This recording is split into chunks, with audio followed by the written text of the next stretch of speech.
welcome to Perimenopausal Athletes and Beyond, our masterclass series, speaking with experts from so many different things that we get to speak to. And today I have Eleanor Duelley, and I am so thrilled that you've joined us. So welcome, Eleanor.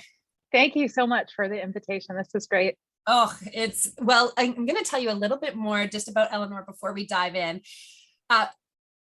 Oh man, where do you start with her?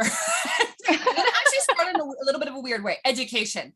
So Eleanor has really taken her education to a whole other level when it comes to nutritional science and holistic nutrition and health coaching. She's really gone the full gamut. So Masters of Science in Nutrition and Integrative Health. She's like all the food pieces that she's brought into, like the serve safes and all that, like actual cooking stuff that you need to do.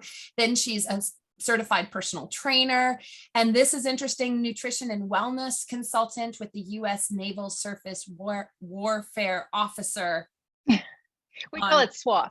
Yeah. It just keeps going. Anyway, yes. Just get the idea. You can check the whole thing out. It's really phenomenal.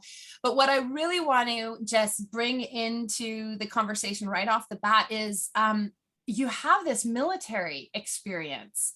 And what I want to ask you is, like, we as athletes, we know like discipline, a lot of it, because that's what it is, right? And I think that this idea of military, like I just like discipline and regimented, and how do you bring this into your conversation of nutrition? And how have you shifted, through that experience? Yeah, it's very, I think as you're trying to explain my resume, it's very colored. Like there are so many different areas. And, one of the challenges for me was like, well, what do I want to do? I've tried a lot of things. I've experienced a lot of things. And I think I got out of the military and then I went straight into motherhood. I had 3 kids of my own. So I think that the transition of discipline in a different way was brought into my life. And after getting familiar with motherhood and parenting, and my husband's in the military, so we were a military family, continuing moving. And so part of it was, where does my self-discipline come from all of these experiences that are going on around me? It's phenomenal. And then how that is integrated into your practice to help people, because, well, okay, I know this is we have so many things to cover. So I know. Let me I just want to tell everything. I know, but it's okay. So tell me just give us a little bit of a flavor of how you bring that into your nutritional coaching and your health coaching, that idea of discipline, because we love these ideas. On one hand, we love this idea of rules when it comes to nutrition, and yet we never want to stick to the rules. Yeah. We oppose them. That's why diets don't work. And, because at the end of the day, we want to break free from this idea. So just give us a little bit of an insight into how that push and that pull works in your actual coaching then. Yeah. And this is super exciting for me to talk about, because I feel like there's not a lot of nutrition practitioners or functional medicine doctors that have adapted the way that I've been able to pull this all together. So sharing it with you is in a way, I've created pulling from your own intuition. Okay. So the discipline comes from asking yourself what your body needs and actually listening to it, which there's a lot of answers we don't want to listen to, and we ignore, and we push through, and we push hard, and we don't sleep, and we stay up late, and we don't hydrate. And the discipline has now become the way you listen to yourself, so that you can get the best results for your nutrition, for your spirituality, and for your mental health. That's huge. It's huge. Yeah. Neat angle, like turning it onto the head of it's not about discipline, is not about what you do. Yeah. The outward, how you come in. Yeah. It's not the outward push from because I've had that, right? In the military, I live a very disciplined life. That's just, it was a fit for me at the time. And then being a parent, disciplining my children and watching them grow and learn how to self-discipline. But I never made that connection till a few years ago when I really got into this nutrition work of, yes, we can understand biochemistry. We're all smart. We can understand that some foods are good, some foods are bad. But what we don't get is why it's good for her, but it's not good for me. And we're doing the same things. Right. And that's the piece that's always been missing in Western medicine. And in, I feel in my experiences, everybody wants to tell you their way. I don't tell you your way. I help you figure out your way for yourself. And I do it from a place of love and a place of let's get healed on the underbelly, the foundation, before we start attacking weight loss or weight gain or, these issues that we've been sold a load of goods, right? We've been sold here, 10 days, you can do this for this much money, you can do this. And just completely flipping it on its head and going, I don't make promises. I help you figure things out. And when that clicks for my clients, they cannot believe that they had been living in a way that was so limited because they were limiting themselves. It's a really powerful and impactful way of coaching. I know that I align with you, and this is why we got on together. So yeah, exactly. I know that process is what we both fully invest in with me and my athletes, you with your clients in nutrition. It isn't going to be easy. No. we're not going to make this a shiny bow and 10 days. If someone tells you that's you don't want that. You want doable, sustainable, and challenging, but you don't want quick and easy because it's over. It's a flash in the pan. That's not what you're going to hold on to. And that's not what your body was made from. Your body wasn't made quick and easy, right? It's complicated. There's layers. Okay. So what I want to do is, everybody that's listening, hold on to this idea of intuition. And because we're going to bring it back into after we get into a little bit of the science, because I do want to talk it into a little bit about the science and understanding. Can you help us understand a little bit more about what is happening in the body, biologically, in perimenopause and the beyond? And, some things that we just like the weight gain or why, just the frustration of the why am I feeling all these things? Yeah. And to preface this is every person is different. So your story has its place. And so I know as a woman, I try to, you want to fit in, you want to be like, what's happening to her is happening to me. So tell me how to help both of us. And it might not be the right information. So at the very least, acknowledge that you are unique. Okay. But with that, we do have things in common. So we as women go through cycles throughout our entire life. We have been on a 28-day or 4-week infradian rhythm since menstruation started for you, probably, early teens. Whether you knew it or not, every single week of that 4-week thing, 4-week cycle, something different was going on in your body. So some weeks you're more tired, even though you're getting the same amount of sleep, the same nutrition. If all things were the same, your body would be different. Okay. So we are used to being in cycles.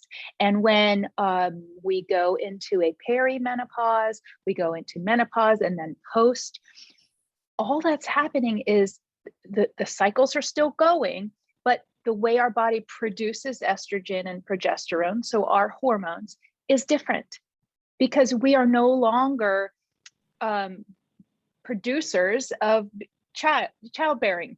Yeah. Our bodies realize that we are no longer in that stage. So there's no longer a need for us to have as much estrogen and progesterone as we used to when we were fertile. Okay. Now, we don't have to get into the science. Some women are fertile and some, have other issues, but generally speaking, as a woman going into pausing their menopause, pausing their menses, which means basically menopause. Okay. So what's happening in the body is the estrogen and progesterone are dropping because we no longer need it to be fertile. And this creates a tiredness, a fatigue. Okay. And so what does the body crave when you're tired? Either a nap or that great cup of coffee in the afternoon, Yes. or the sugar or the carbs. I want quick energy that feels good. Okay. So that's the signal our brain is telling our body. Now, us lovingly accept that as, oh, this whole box of Oreos. Is that what you're asking? Because that's going to give me quick energy. And so distinguishing that signal from, having healthy, whole, macro balance, and I can get into that in a little bit, but having the balance of the proper protein, fats, and carbohydrates. And yes, I said carbohydrates. Our body needs all of those for proper energy and metabolism. And I've found time and time and time again that we as women have been taught to undereat as a norm, malnourish as a norm, and overexercise. Because that's, to me, that's what was communicated to me as the path to good health. And I quickly realized, after doing all of those things for years and years and being extremely burnt out and seemingly not taking care of myself, but I was doing all of these healthy practices, I basically couldn't do it anymore because it wasn't fulfilling. And it wasn't that picture of health that I have on the wall of, oh, this mom who has it all together and she's fit and she's energetic and I felt none of those things. Yeah. And so I think stressing to women that through the age of menopause, the female body is supposed to naturally gain 10 to 15 pounds. Nobody wants to hear that. And nobody wants to hear that. Nobody wants to hear it. We want to fight it. Yeah. That's not going to be me. That's not, and it doesn't have to be, but that's the nature. Okay.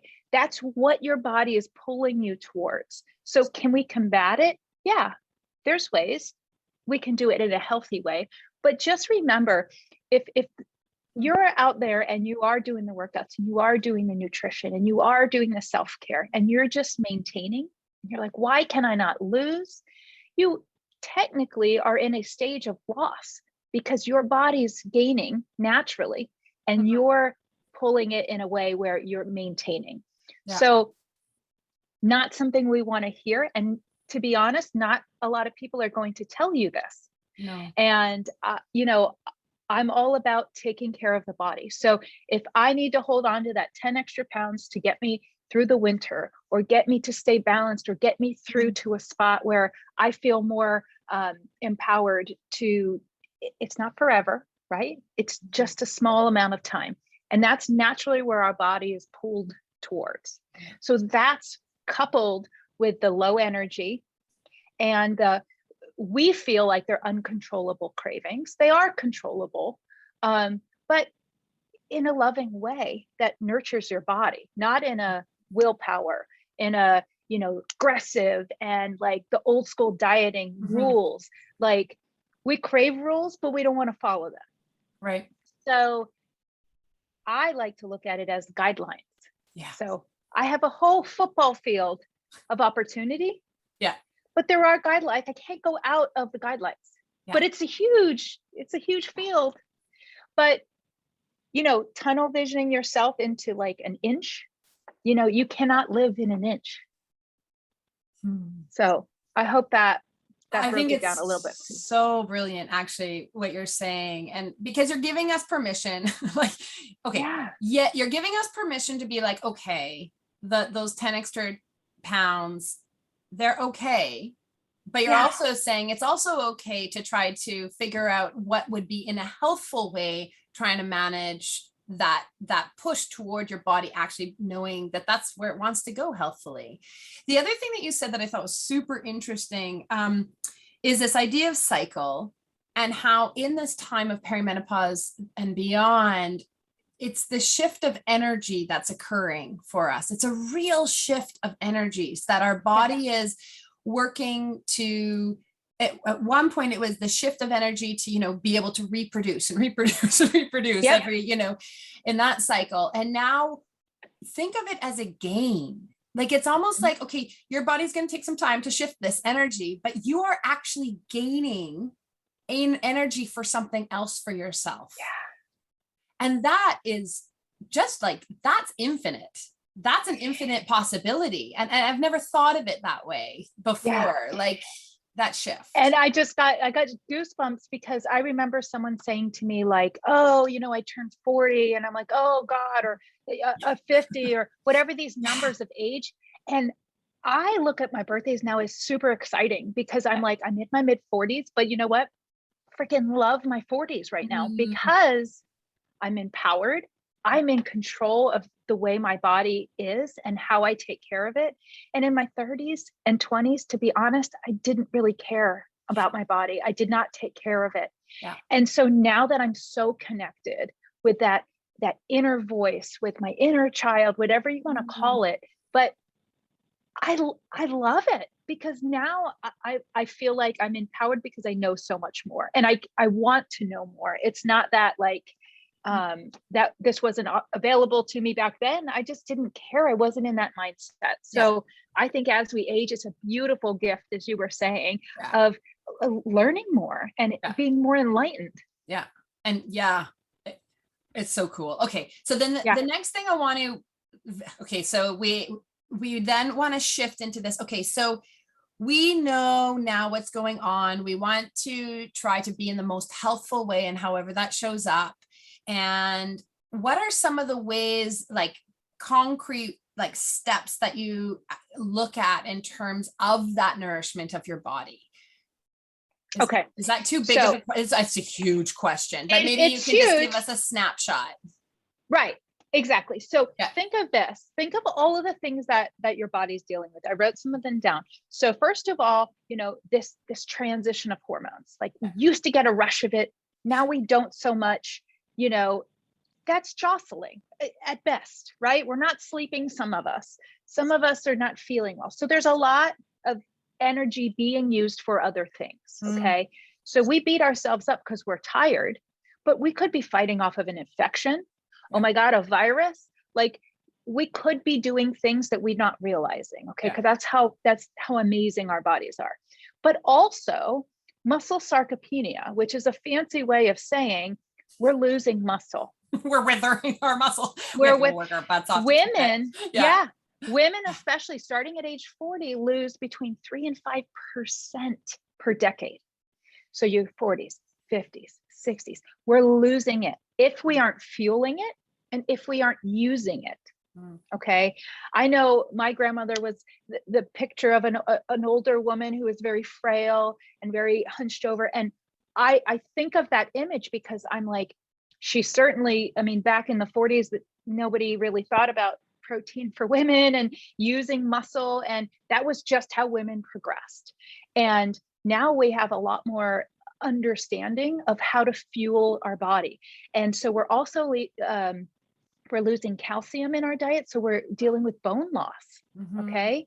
And connective tissue. So there's these things that are kind of, if we were to do nothing, these are the things that progressively we would lose. So when I keep saying fuel our body, what I'm talking about is balanced macronutrients. So the macros mean big. There's only 3 of them. And I said before, protein, fats, and carbohydrates. Now, how much of each is dependent on the person. But I can tell you, for most of my clients, I'm recommending at least 50% carbs. Okay. So if that feels shocking, or, oh my gosh, I haven't had a piece of bread in 10 years, you're probably eating out of balance. Now, this doesn't mean to say these carbs are bad or simple, quick garbage carbs, because you can get a lot of carbs out of a candy bar, right? Let's be honest. That's how our body breaks it down. But so when we balance the amount of protein, so if you're vigorously working out, if you're training for a marathon or a triathlon, your body needs protein. And if you don't get the adequate amount, which probably if you haven't ever looked into it, I bet you're already under eating. Just based on the person I used to be. I trained for a half marathon. This was before I did anything with nutrition. And I was actually gaining belly fat. And I was in tears, ready to just like throw my body away because it was deceiving me. It was, what's the word? Betraying me.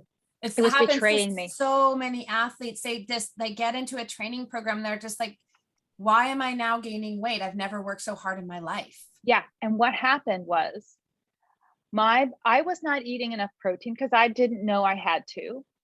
And because my body needed protein to run these miles and miles and miles, it was actually pulling the protein out of my muscle to use in my body. Once I started eating protein, my body said, oh, I don't need to scavenge. I don't need to scavenge it out of your muscles now. And the fat melted off like you hear about, and you're like, wait, you want me to eat more and work out less? And you're saying I'm going to have lean, sculpted, abs or whatever your goal is. Yeah. But that's the recipe for success, because it not only balances your fat to muscle ratio, it makes your hormones feel better. It makes you sleep better. It makes you poop better. It makes all of the systems, the functions in your body, they all work together instead of being broken and being starving and being malnourished. Yeah. It is really interesting to see, and both with your clients, with me, with mine, is like just getting that baseline and people going, oh, yeah, I had no idea, darn it. Right. Yes. And then we get in, of course, we won't have time today, but then you can get into the nitty gritty of it. Okay. So how is it being absorbed? Yeah. And when we talk about carbohydrates, we have fruits and vegetables and grains and legumes and all these different ways of coming so that we can have that nourishment in a way that really speaks to your own body. So perfect. Okay. I'm going to slip back into that intuition piece. And I'm really interested because this is something that I know that no one talks about. And for some reason it gets we get nervous when we hear the word spirituality. Yeah. And you and I talked before about what that actually meant, or how do we bring this in? And you've already alluded to the fact that it's not just about the food, and it's you come at a foundational level to bring people into a relationship that's different, not just with the relationship with food, but with themselves. Can you speak a little bit to that? Because I know your personal experience is huge in it, and it brings a compassion that I think needs to be known and heard. Yeah, and this is, sharing very personally, you and I had a conversation before this, but I am comfortable sharing. I grew up in a very strict church household, and it wasn't bad or anything, but it was very there was not a lot of free choice, and that's the way I felt. That's the way I interpreted it. So I don't have any ill will or anything like that. But I felt very trapped, and I felt it's much like dieting. I was told the rules, and if you go out the rules, you are bad. You should be shameful. You should repent, and all of these, it's good or it's bad. And when your body tells you something, and you decide if what your body tells you is good or bad, that is not a healthy relationship with what's coming out of you, what's inside of you. And it wasn't until very recently, a few years of disconnecting religion from my spiritual practice now. And again, everybody's story is different. But for me, when I gave myself permission to say, it doesn't have to be necessarily associated with this religion or this doctrine or this, I was just able to breathe. I was just able to say, I always knew there's something out there protecting me. And supporting me and guiding me. But I was terrified to admit that I don't think it was in alignment with the religious aspect. And so for me, I think that's when the light turned on of it can be unique for me, just as my nutrition is unique for me, just as my practices, my habits. That's why when I work with people, I ask them what they want, not what I think they should have. And so I think giving yourself permission to take a step back and really ask yourself, what do I feel supports me inside? What thoughts make me feel good? What thoughts make me feel bad? Why do I, for me personally, had a recurring negative storyline in the back of my head, always shameful, always guilty, always in a negative, toxic loop. And if you experiencing that out there, I know exactly what it feels like. And it's taken a lot of work, but I've been able to channel that and use it to grow and to be better. So I hope that's shed a little bit of light on your question. Yeah, I think what's amazing about it is that we want to tackle things that we struggle in our struggle, whatever those struggles might be, in one way, and we look for the answers. And it's about it's about not having the answer, really. And, allowing yourself to have this deep curiosity and asking, you said, and asking the question, what do you want? And you are the guide to try to bring in those helpful practices and like the science of nutrition and the support of the body and all those things, but bringing it in a way that you can create and receive.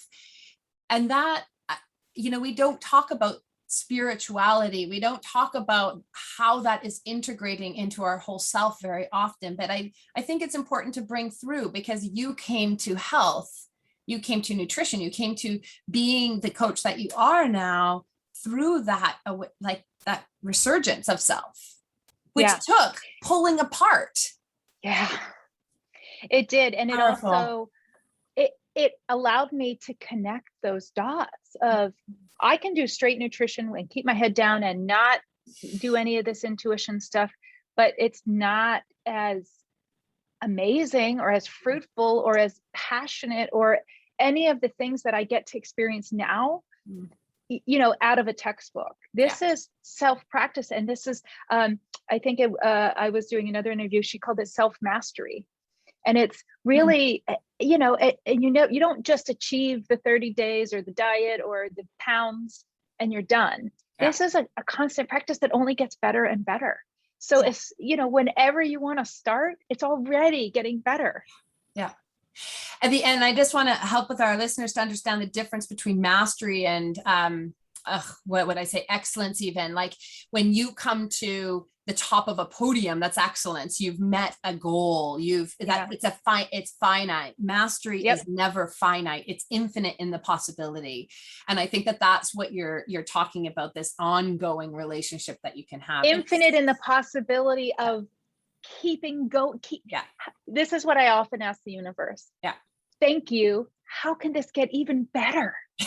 Like, right? What a way to live, right? Yeah, because you're not limiting yourself to like, my goal is this house or this level of income or this amount of pounds. It's how can I have all of the things in a way that is going to fulfill me and it's going to keep me in tune with who I really am.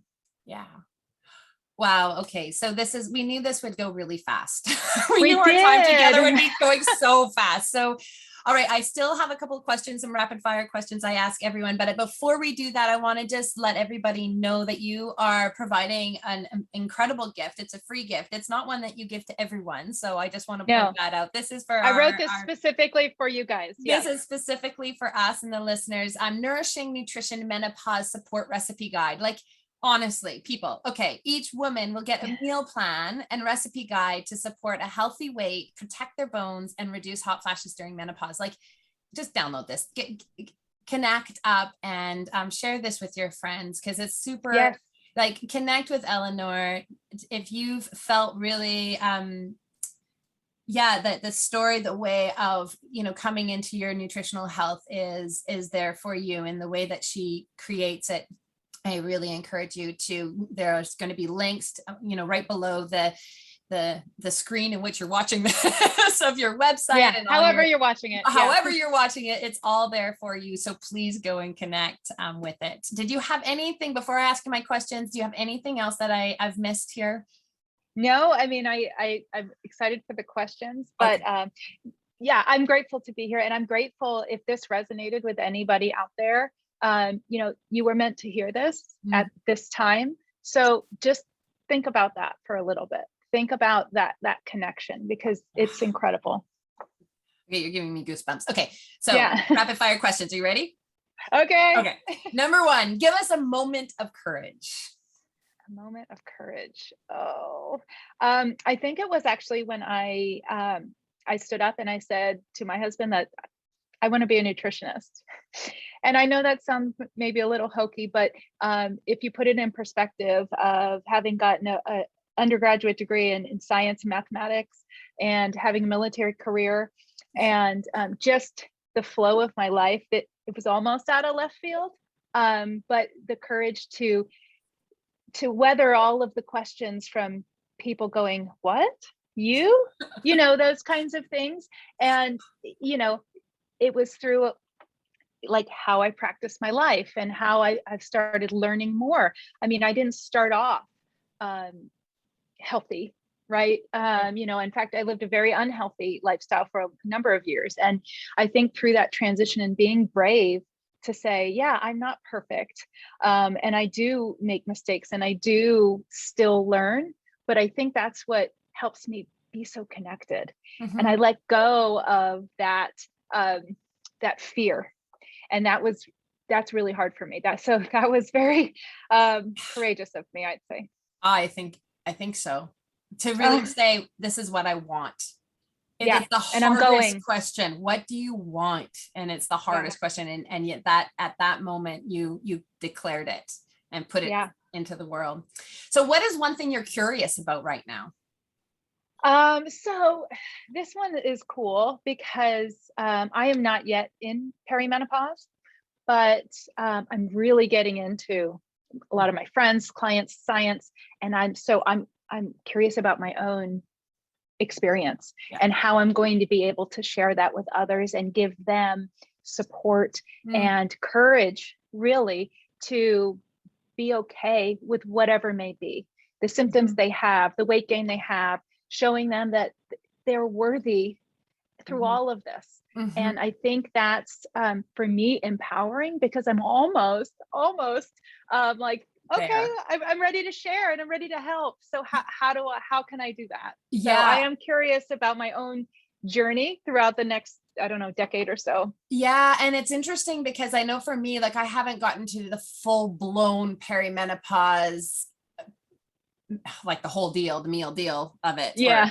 But what I am experiencing are these signals. And because I'm very in tune with my body, it's just like, okay, now, like when right before my period, like my heat, my aura ring is just like, wow, your temperature is like really high. And I'm finding that my symptoms are more like, they're more intense for sure. More pronounced. Yeah. Oh yeah, absolutely. And this is like just the glimmer that I'm starting to see. I'm like, okay, well, I know what to do with these things. Okay, Janelle. Right. Time to and you also know that it's normal and natural and embracing.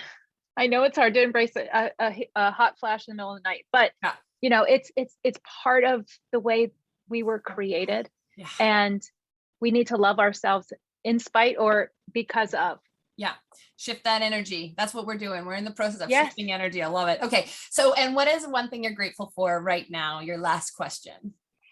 Oh, so much. There's so much. I'm grateful that I've been able to reach people. I've been able to finally clear my throat chakra, if you know anything about the chakras, but for a long time, I couldn't share like this. I didn't have the words, or I didn't have the courage to use the words. And so I think just sort of going for it. And even if I stumble over my words, or if I say the wrong thing, or I have I quote a wrong fact. I mean, life happens. My heart is in the right place. And so, yeah, that.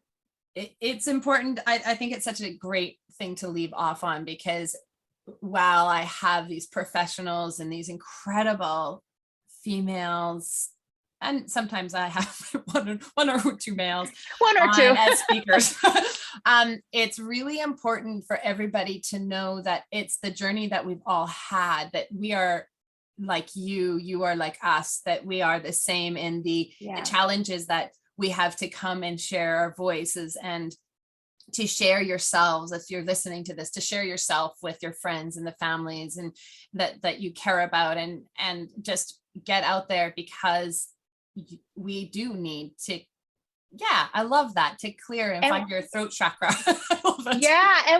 And we are all one. Okay, some of us know a little bit more about some other things, but I'm willing to share all of it, because have you ever seen the notes from the universe? Have you ever seen the clock go 11:11? No. Or a license plate that says 111? So if you see a series of the number ones, it's a reminder that you are one with everybody. Nobody's better, nobody's worse. We are all one. And so it's just a loving reminder that I'm like, yes, because I used to put my mentors and these people, oh, they're so much more educated, they're so much separated from me. And I would also create judgment. And so, I'm creating all these toxic, recurring, and it didn't serve me, and it was not even true. So having a reminder of being one is one of the biggest things I'm grateful for. Oh, I love it. Well, I'm gonna notice the ones. I am. Yes. I can't wait. I think that's so cool. And I will leave it there for everybody. Let us know if you see ones in your day after you've listened to this. And I'm certain that we will be excited for you as well. So thank you again. You're beautiful. And you're welcome. Until the next time. All right. Yes, Tennille. Thank you. And Bye-bye. bye, everybody. I hope to hear from you soon.